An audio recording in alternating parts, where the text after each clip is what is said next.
सामने दिन महान रूसी मिसाल ने युहाओ को हॉस्टेज बना लिया था और अब युहाओ पूरी तरीके से फंस चुका था, जिसपे एम्परर बिंग और टियानमिंग सोच रहे थे कि वो युहाओ को कैसे बचाएं कि तभी पीछे से गॉड इलेक्स की आवाज आती है जो कहता है अब इस मैटर को मैं हैंडल करूंगा, तुम इसमें कुछ नहीं कर पाओगे। अब नॉवेल की शुरुआत उसी सीन से होती है जहां अब गॉड इलेक्स ने अपने अनडेडली हॉली स्पेल स्कॉच लाइक येशी का यूज कर दिया था और इस स्पेल को यूज करते ही वहां काफी ज्यादा ग्लो करते हुए सर्कुलर शेप में एक फॉर्मेशन बनने लगता है। साथ ही युहाओ की उंगली पर जो गोल्डन लाइट थी वो और भी ज्यादा ग्लो करने लगती है, जो देखकर उस डार्क स्पिरिट मास्टर के तो होश उड़ गए थे। वो कहता है ओ गॉड, ये कैसी स्पिरिट एबिलिटी है, क्या ये सच में किसी स्पिरिट मास्टर की एबिलिटी है? मुझे ऐसा लग रहा है जैसे वक्त थम सा गया है, मुझे कुछ समझ नहीं आ रहा। तभी गॉड इलेक्स कहता है जो भी अनडेड मैजिक के साथ खेलेगा वो तबाह हो जाएगा। ये बोलते ही गॉड इलेक्स की उंगली पर जो लाइट थी उसकी एनर्जी और भी ज्यादा बढ़ जाती है। आगे गॉड इलेक्स कहता है ये जो सैड स्पिरिट कैद हो रखी है, मैं इनके दिल के दुख को सुन सकता हूँ और मैं तुम सबको इस कैद से आजाद कर सकता हूँ। यहाँ युहाओ की गोल्डन लाइट उन 12 सर्वेंट पर पड़ रही थी, जो देखकर डार्क स्पिरिट मास्टर कहता है ये क्या हो रहा है, मेरे 12 सर्वेंट्स मेरी बात क्यों नहीं सुन रहे। इधर अब युहाओ भी गोल्डन ग्लो करने लगता है और वो सारे सर्वेंट युहाओ के सामने अपना सर झुका देते हैं। डार्क स्पिरिट मास्टर कहता है ये क्या जादू है, अब तो मैंने अपने सर्वेंट पर बेसिक कंट्रोल भी खो दिया है, अब मुझे इन पे अपना कंट्रोल बढ़ाना होगा। ये बोलकर डार्क स्पिरिट मास्टर अपने कंट्रोल पावर को इंक्रीज करने लगता है। वो सर्वेंट उसके पास आने लगता है, लेकिन वो सर्वेंट बहुत ज्यादा गुस्से में थे, जो देखकर वो डार्क स्पिरिट मास्टर कहता है कहीं ऐसा तो नहीं कि इन सर्वेंट को अपना पास याद आ गया हो, लेकिन ऐसा कैसे हो सकता है। अब वो डार्क स्पिरिट मास्टर वहाँ से भागने का डिसाइड करता है। डार्क स्पिरिट मास्टर कहता है अगर तुम किसी से जीत ना पाओ तो वहाँ से भाग जाओ, लेकिन मैं बहुत जल्द वापस आकर तुमसे बदला जरूर लूंगा। वो भाग ही रहा था कि तभी युहाओ उस डार्क स्पिरिट मास्टर पर सोल शॉक अटैक कर देता है।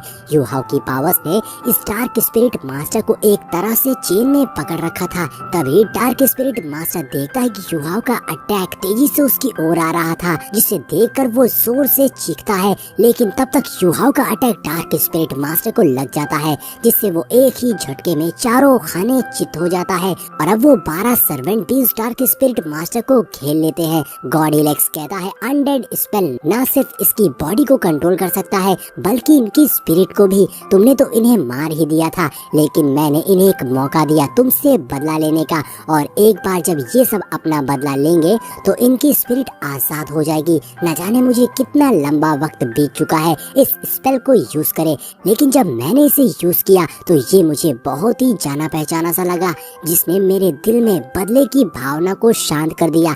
इसलिए अब मैं गहरी नींद में सोने जा रहा हूँ। युहाओ मैं उम्मीद करता हूँ कि अगली बार जब मैं जागूंगा तो तुम्हारे दिल में जो बदले की आग है उसे शांत कर सकूं, और जब तुम्हारे दिल की बदले की नफरत और बदले की आग नहीं होगी, सिर्फ खुशियाँ ही होगी, तब मैं तुम्हारा थर्ड एसेंस बनूंगा। साथ ही तुम्हें मेरे अनडेड स्पेल भी मिलेंगे और अब उन 12 सर्वेंट की स्पिरिट भी आजाद हो जाती है और उनकी बॉडी जमीन पर गिर जाती है।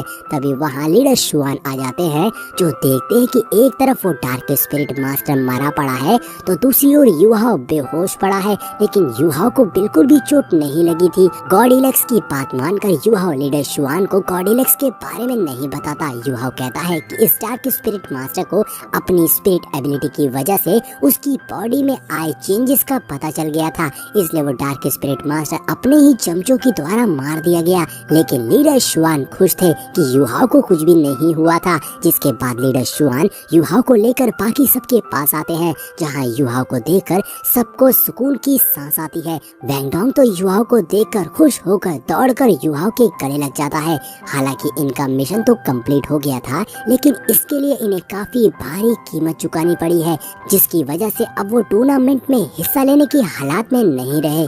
इसलिए लीडर शुआन जावी सावी से बातचीत करके एक फैसला लेते हैं और फिर टीचर सावी इन्हें बताती है कि अब हमें अलग होना होगा क्योंकि इस बैटल में हुआ शुआन मर गया और चेंजी, फेंग, जीजी, गोयान काफी सीरियसली इंजर्ड या फिर पॉइजन हो गए हैं। इसलिए लीडर शुआन उन्हें इलाज के लिए स्कूल ले जाएंगे और बाकी बच्चे सब मेरे साथ टूर्नामेंट में पार्टिसिपेट करने चलेंगे। जिस पर मिस्टर बेई कहता है क्या सिर्फ हम जूनियर्स ही पार्टिसिपेट करेंगे?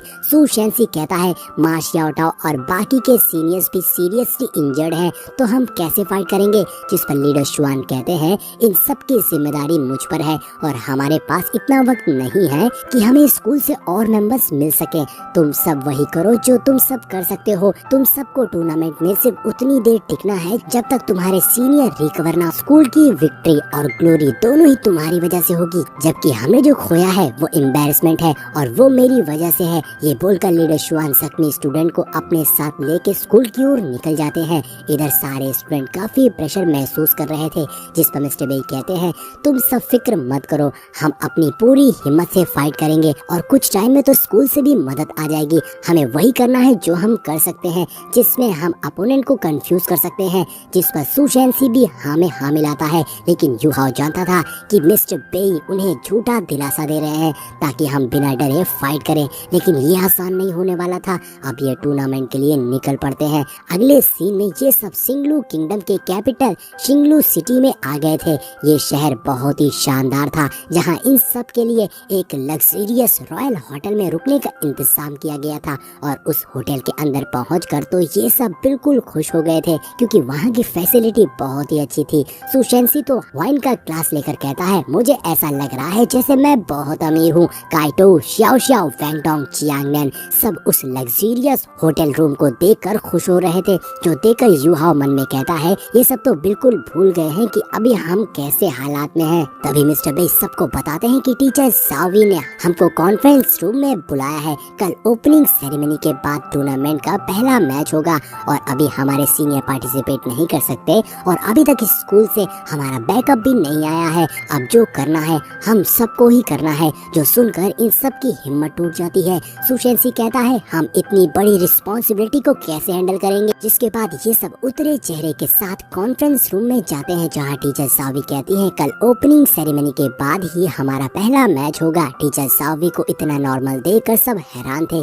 तो टीचर सावी कहती है तुम सब चिंता मत करो, तुम सब भूलो मत कि हम सब शेक 7 डेविल्स हैं जो दुनिया में नंबर 1 है। तुम सब शेक एकेडमी के एलाइट्स हो, तुमसे बेहतर कोई नहीं होगा। याद रखना तुम्हारे अपोनेंट तुमसे कई ज्यादा कमजोर होंगे। तुम्हारा टैलेंट और ट्रेनिंग बहुत ही कमाल का है, इसलिए तुम्हें नहीं तुम्हारे अपोनेंट को डरना चाहिए। इसलिए तुम नर्वस मत हो और वैसे ही बैटल करो जैसे तुम कर सकते हो। टीचर सावी की बात सुनकर सारे स्टूडेंट को काफी सुकून मिलता है, उनका स्ट्रेस कम हो गया था। आगे टीचर सावी सबको टूर्नामेंट के रूल्स बताने लगती है। ये टूर्नामेंट 2 पार्ट में डिवाइड है। पहले पार्ट में नॉकआउट बैटल होंगे जिसमें 7 वर्सेस 7 बैटल होगी और दूसरे पार्ट में पहला राउंड रॉबिन टूर्नामेंट होगा और फिर रैंडम टूर्नामेंट सिस्टम होगा, जिसके बाद सिंगल एलिमिनेशन सिस्टम और फिर 322 बैटल और फिर आखिर में 7 वर्सेस 7 टीम बैटल। लेकिन फिलहाल तुम सब जाकर रेस्ट करो। अब इन सब के जाते ही टीचर सावी के पसीने बहने लगते हैं, उनकी सांसें फूलने लगी थी। टीचर सावी कहती है आखिरकार मैंने ये कर ही दिया और उन्हें पता नहीं चला कि मैं कितना ज्यादा नर्वस हूँ। तभी वहाँ शियाओटाओ आ जाती है जो कहती है टीचर आप ये क्या कर रही हो? जिस पर टीचर सावी कहती है मेरे पास और कोई चॉइस नहीं थी। अगर मैं इनके स्ट्रेस को कम नहीं करती तो ये सब कल के बैटल में बिल्कुल भी फाइट करने की हिम्मत ना जुटा पाते। साथ ही टीचर सावी उन सब से पूछती है अभी तुम्हें और कितना वक्त लगेगा रिकवर होने में? जिस पर मिस लिन कहती है मुझे सबसे कम इंजरी हुई है इसलिए मुझे 10 दिन लगेंगे और डायो हैंग को तो 70 दिन लगेंगे, वहीं शियाओटाओ को कम से कम 15 दिन तो लगेंगे ही रिकवरी करने में। जिस पर टीचर सावी परेशान होते हुए कहती है इसका मतलब इन सबको कैसे भी करके 4 राउंड तक पहुंचना ही होगा। दूसरी ओर यू हाओ कहता है मुझे लगता है टीचर ने ये सब बस हमारे जोश बढ़ाने के लिए किया है। यकीनन हमारे अपोनेंट बहुत ही स्ट्रांग होंगे, लेकिन हमें भी हिम्मत नहीं हारनी है और हार्ड प्रैक्टिस करके इस टूर्नामेंट को जीतना ही होगा। और इसी जोश के साथ ये पार्ट यहीं पर एंड हो जाता है। तो दोस्तों अगर वीडियो पसंद आई हो तो लाइक और कमेंट जरूर करिएगा। मिलते हैं नेक्स्ट वीडियो में।